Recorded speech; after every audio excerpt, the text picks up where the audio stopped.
Yesterday, the Seneca Nation and New York State surprised a lot of people by announcing a preliminary agreement for a new gaming compact.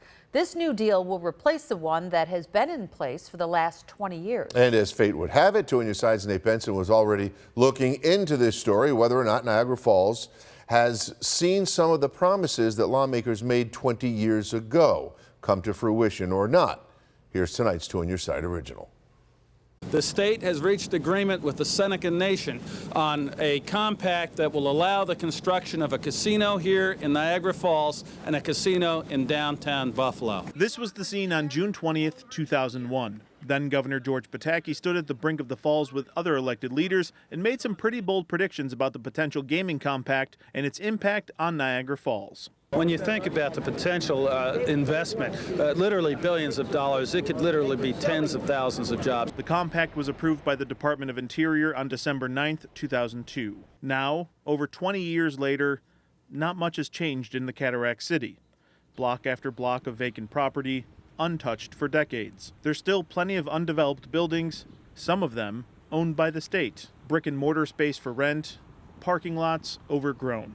$270 million came into the city, and there's really no development to show for it. Assemblyman Angelo Morinello points the finger at previous administrations. The city itself just couldn't get out of its own way. Mayor Restaino took office in 2020. At the time, the city was getting advances of casino revenue payments because the state and Seneca Nation were in the middle of one of their well-publicized disputes. Has the Niagara Falls benefited from the casino being here? I think that in some ways it has been a positive influence, and in other ways we haven't realized all of the benefits that may have been suggested at the beginning. The administration at the time was very optimistic, saying this is going to create thousands of jobs outside those walls. Did that ever come to fruition?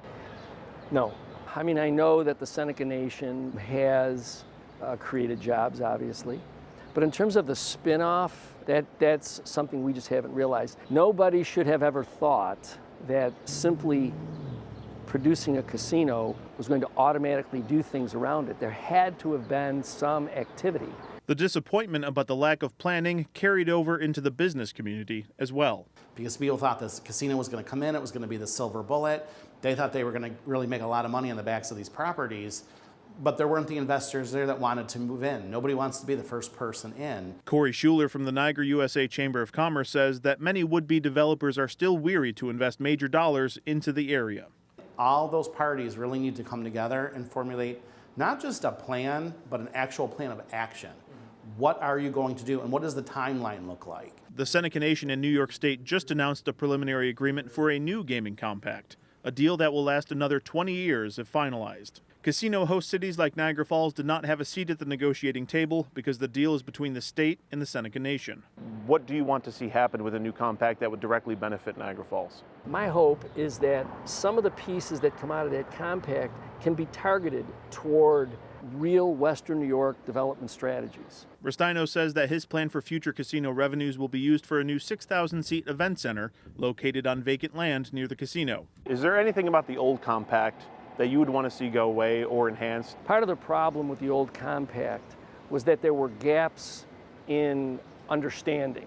Gaps that led to multiple impasses between the state and the Seneca Nation throughout the tenure of the first compact. It should be clear. It should be concise. Everybody should know what the rules are. Unfortunately, there are times when ambiguity is baked in, and I think that's a mistake.